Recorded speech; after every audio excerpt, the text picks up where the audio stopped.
like if you found the video valuable. Maya loved the quiet charm of the old bookstore at the corner of her street.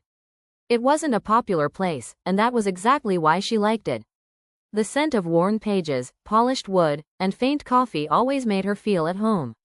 Every Saturday, she wandered through its dusty aisles, losing herself in stories of love, adventure, and distant lands. One rainy afternoon, the streets glistened under the soft drizzle, and Maya ducked into the bookstore to escape the rain. As she wandered past the shelves, her fingers brushing over spines of forgotten novels, something unusual caught her eye. A thin bundle of old letters was tucked inside a book titled Whispers of the Heart, a book that looked as if it hadn't been opened in decades.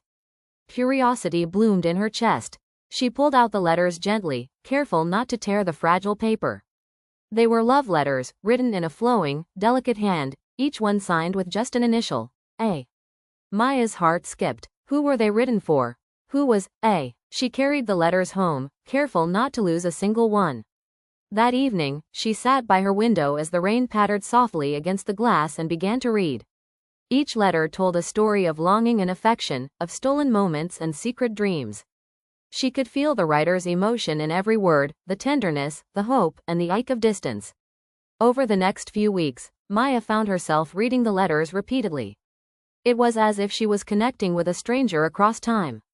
She began to imagine who A might be, what his face looked like, how he spoke, the sound of his laughter. There was a warmth in her chest she hadn't felt in years, a quiet hope that love, even decades old, could still touch someone. One Saturday, with the rain falling in sheets outside, Maya returned to the bookstore.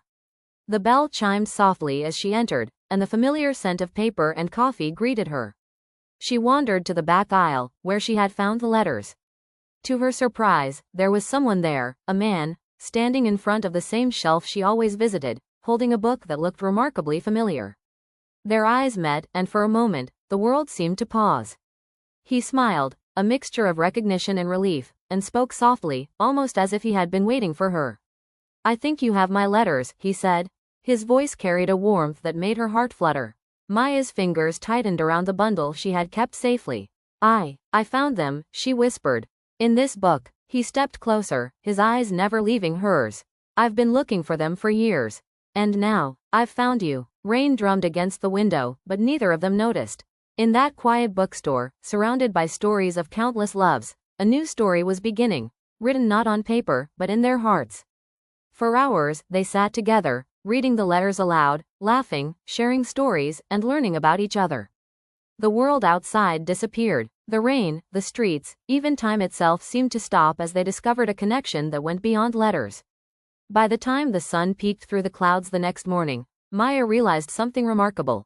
Love, even when it seems lost to time, has a way of finding its way back. And sometimes, it comes when you least expect it, wrapped in the quiet of a rainy afternoon, waiting for the right person to notice. Maya and A walked out of the bookstore together that day, letters clutched in their hands, hearts beating in sync. The rain had stopped, but the warmth of something new, something real, lingered. And as they stepped into the sunlight, both knew that some stories weren't just read, they were lived.